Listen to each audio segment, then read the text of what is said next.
Pont-Neuf, Shlomo Malka.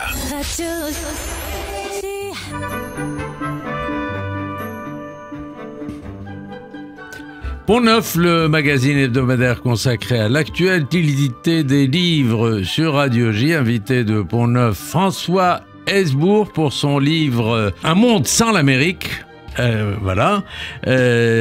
Paru aux éditions Odile Jacob. François Hesbourg, bonjour. Bonjour. Merci d'être avec nous, je suis ravi de vous recevoir. Je vous présente, vous êtes conseiller spécial à la Fondation pour la recherche stratégique et président de l'International Institute for Strategic Studies de Londres et le Centre politique de sécurité de Genève. Vous êtes l'auteur de nombreux ouvrages, dont Le temps des prédateurs. On vous avait reçu pour ces ouvrages ici même, les leçons d'une guerre qui ont tous deux été de grands succès. Alors ce livre-ci, vous l'avez écrit avant l'élection de Trump, mais disons que vous avez fortement pressenti cette élection. On va commencer par vous demander, nous sommes à 2 mois après l'élection de Donald Trump, comment vous qualifieriez l'état du monde? C'est le chaos, c'est le dérèglement, c'est le désordre mondial, c'est le basculement. Quel mot vous utiliseriez pour nous dire où nous en sommes aujourd'hui? Nous sommes dans l'équivalent fonctionnel d'un choc de l'ampleur de celui de la chute du mur en 89 ou du début de la guerre froide à la fin des années 40. C'est cet ordre de grandeur sur l'échelle du Richter de la stratégie. On est à un bon 8,5 sur une échelle qui en compte 10. Donc ça va vraiment ça va très tanguer. loin.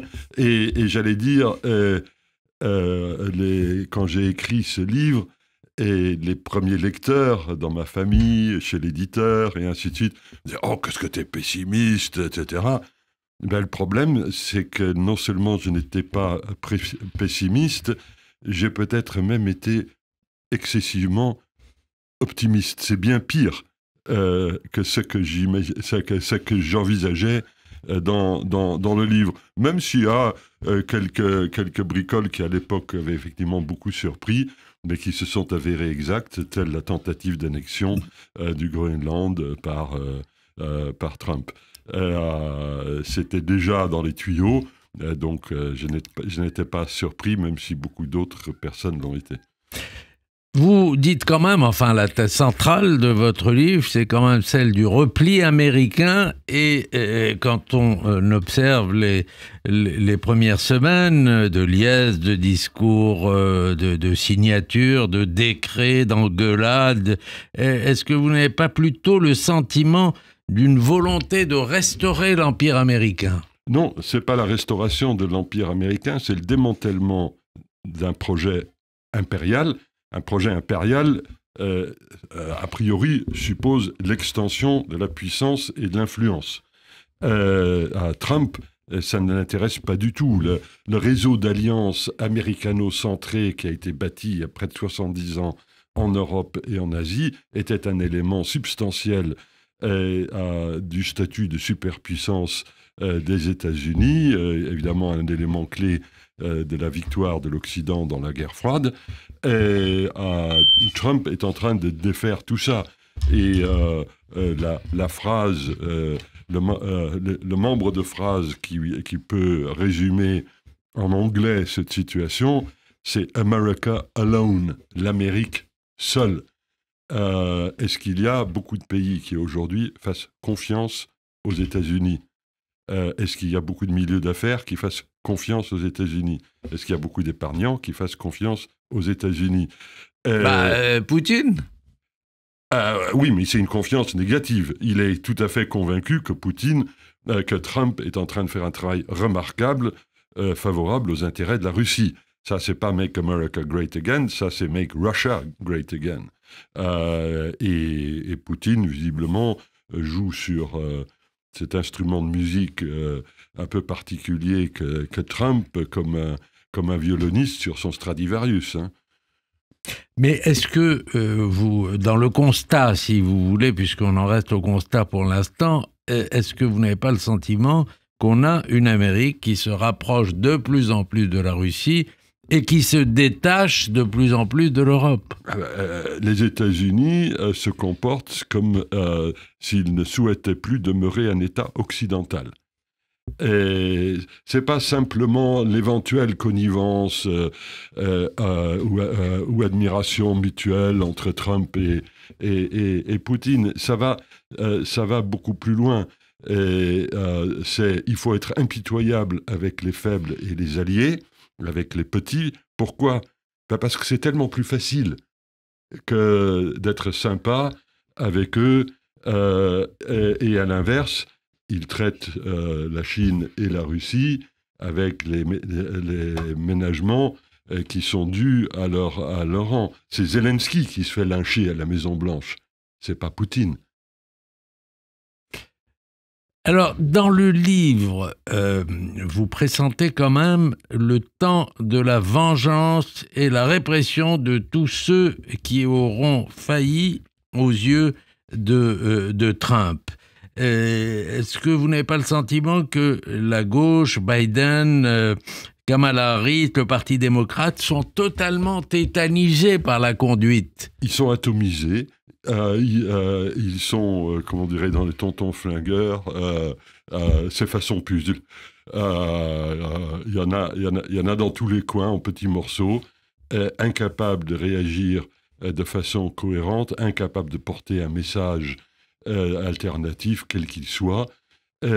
Alors, le temps réparera sans doute cette vitrification qu'ont subi les démocrates. Mais pour l'instant, il faut que ce soit un sénateur français, M. Maluret, qui fasse le discours définitif sur l'état de l'Amérique et non pas un sénateur démocrate américain. C'est d'ailleurs une des raisons pour lesquelles son discours, que je recommande à toutes celles et à tous ceux qui n'ont pas eu l'occasion de l'écouter, pourquoi ce discours est devenu viral aux États-Unis même. Mais voilà où on en est. Mais effectivement, on n'entend pas du tout Biden. Est-ce que c'est le fait qu'il a gracié son fils et que ça lui lie les mains d'une certaine manière? D'abord, c'est tout à fait possible. Et puis, il faut bien le dire, et c'est la raison d'ailleurs pour laquelle il avait été amené à sortir de la course à la présidence. Il y a quand même quelques problèmes au 36e étage. La capacité de Biden à exprimer des pensées cohérentes est quand même sérieusement limitée depuis quelque temps. Ce qui est plus surprenant, c'est que M. Clinton ou M. Obama soient tout aussi silencieux et absents. Et eux n'ont pas ces problèmes cognitifs éventuels. Alors, Trump a promis de régler le cas de l'Ukraine dans sa campagne en 24 heures. Évidemment, ça sera plus long que promis. Mais est-ce que vous voyez à l'horizon une sorte de partage entre Poutine et Trump, à la fois sur l'Ukraine, bien entendu, mais même sur le Proche-Orient? Éventuellement sur le Proche-Orient et, le cas échéant, vis-à-vis de la Chine. Qui est la première préoccupation stratégique américaine. Hein. Ce n'est évidemment pas Poutine qui est la première préoccupation stratégique. C'est tout à fait possible.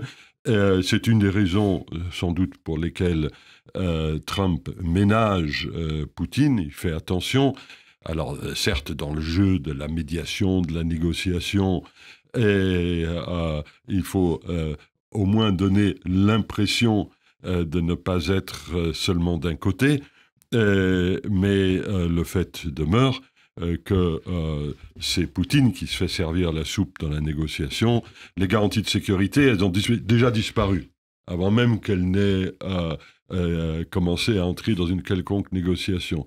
L'existence d'une force internationale, notamment européenne, pour suivre un éventuel cessez-le-feu, c'est déjà en dehors de l'image, et ainsi de suite.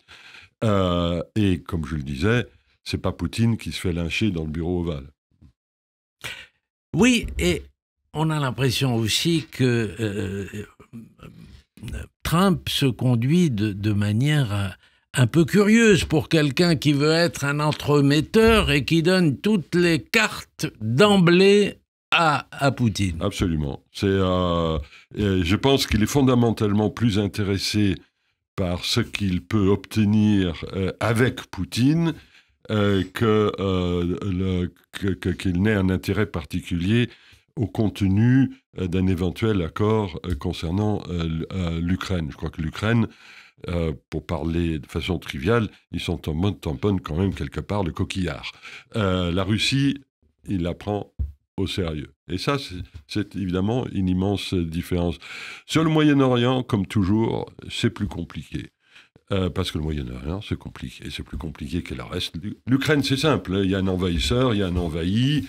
Le droit international est d'une clarté absolue. Et il n'y a pas besoin d'expliquer longuement aux populations ce qui est en train de se passer. Alors que pour le Moyen-Orient, vous le savez mieux que moi, rien n'est simple, jamais. Et le jeu d'intérêt de Poutine et celui de Trump sont tout sauf simples. Tout est multidimensionnel. C'est alors quid de l'Iran, quid de Gaza, quid de la Syrie. Et quid des otages. Parce que sur les otages, Trump a joué un rôle éminent. Est-ce qu'il n'a pas pris aussi des risques, et notamment le risque de voir le Hamas tirer la couverture à lui et présenter sa défaite comme une victoire, ce qu'il est en train de faire? Bien sûr.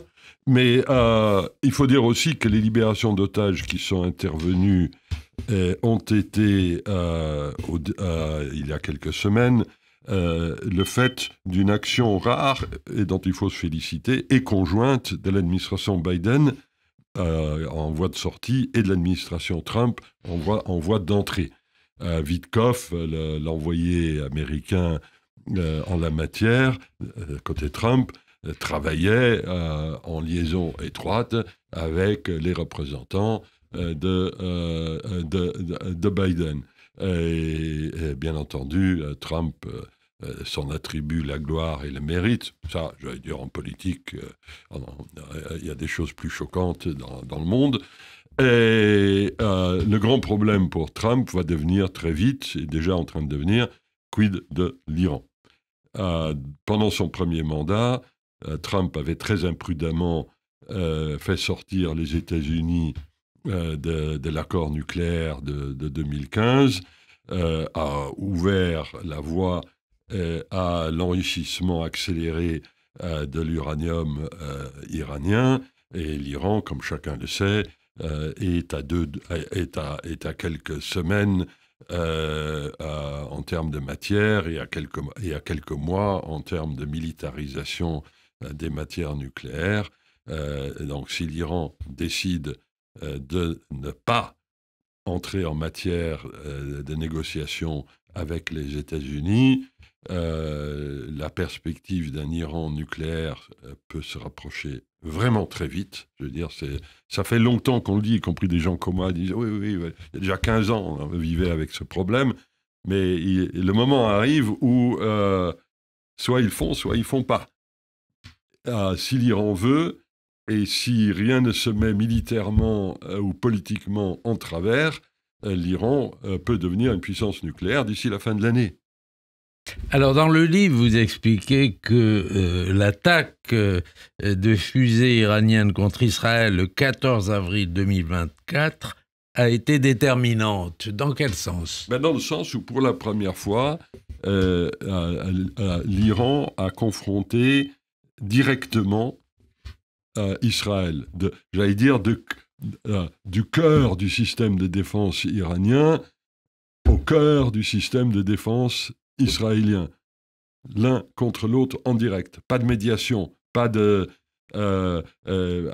proxy, pas de guerre par Houthi ou Hezbollah ou Bachar interposé. On est maintenant dans la confrontation directe et c'est désormais le point de départ de tout ce qui peut suivre. la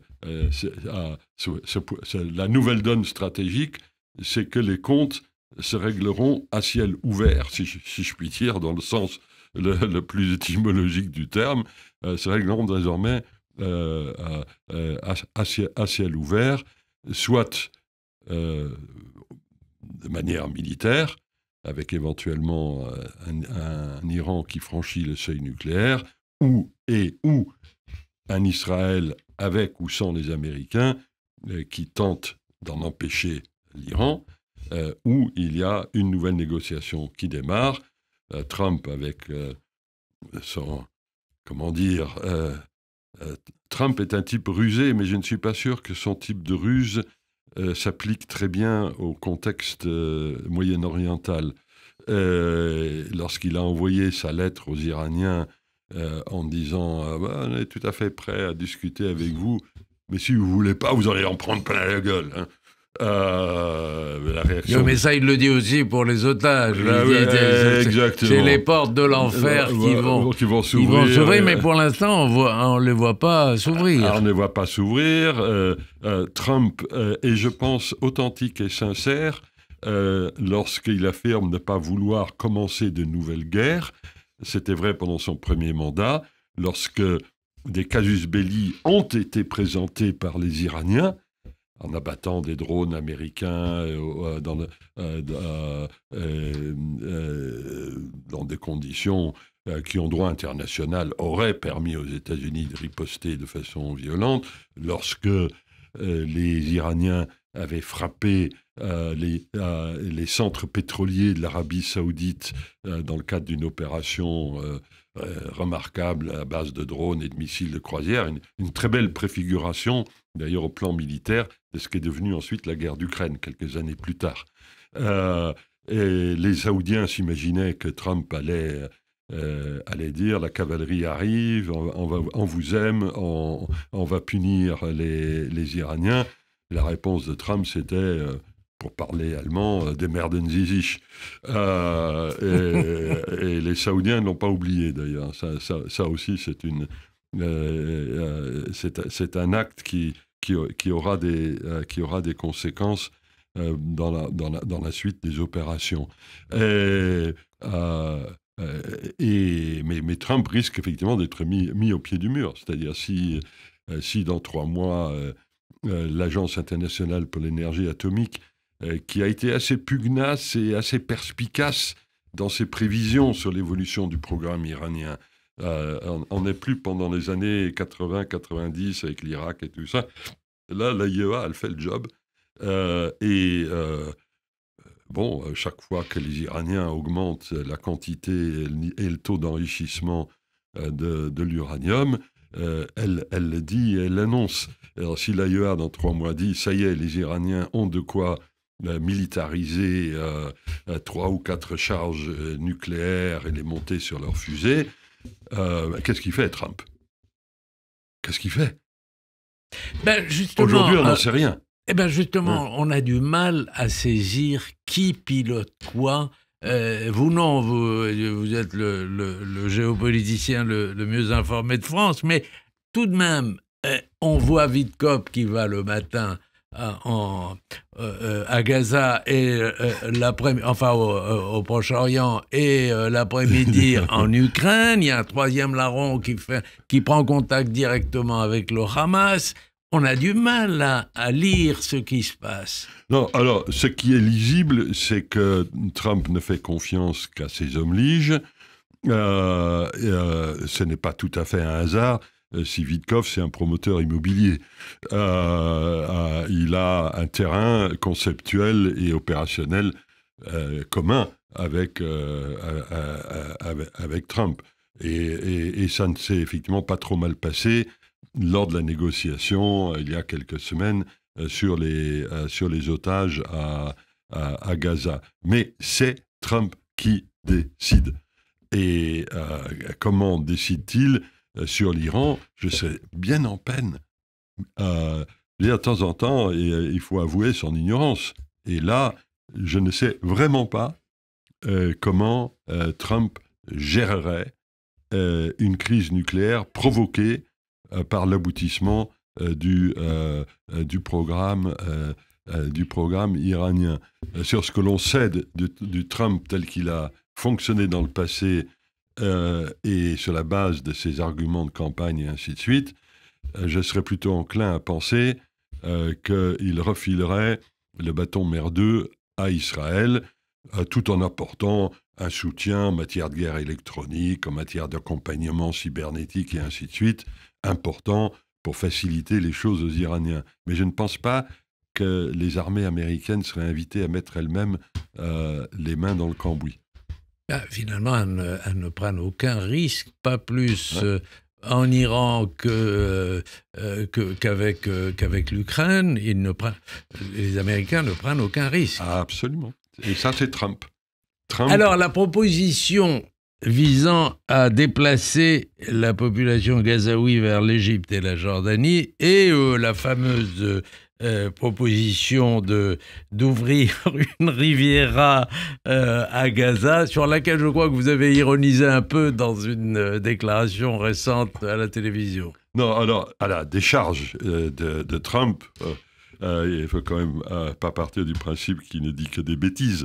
Et l'idée de faire de Gaza une sorte d'oasis azuréenne en Méditerranée orientale, d'autres s'y étaient collés.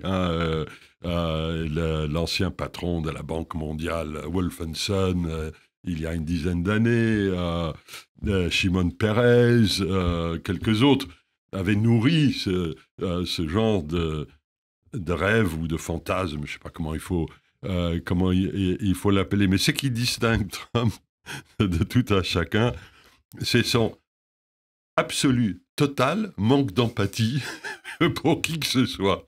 Et à dire aux Gazaouis... Sauf pour Poutine. Sauf éventuellement pour Poutine. J'allais dire, même pour ses familiers. Il n'a pas grande empathie. Le rôle que jouait sa belle famille pendant le premier mandat dans les relations avec Israël et la mise sur pied des remarquables accords d'Abraham, qui était probablement le truc le plus intelligent que l'administration Trump numéro 1 ait réalisé. Je veux dire, et qu'il poursuit, il faut dire les choses. Et qu'il poursuit. Et qu'il tente de poursuivre. Oui. On verra ce que ça donne. Mais là, à dire le Gazaoui, on va les mettre en Égypte et en Jordanie. Évidemment, le maréchal Sissi et le roi Abdallah tombent de leur fauteuil lorsqu'ils apprennent ça en allumant leur télévision. Il n'y avait visiblement aucun élément de principe de réalité qui ait pu peser sur les propositions de M. Trump. Chacun sait que le royaume de Jordanie a déjà suffisamment de mal à gérer sa démographie actuelle. Si vous y ajoutez quelques centaines de milliers de Gazaouis, forget it. Merci François Hesbourg. Je rappelle le titre de votre livre, Un monde sans l'Amérique. C'est paru aux éditions Odile Jacob. C'était Pont Neuf, le magazine hebdomadaire consacré à l'actualité des livres. Bon dimanche à tous.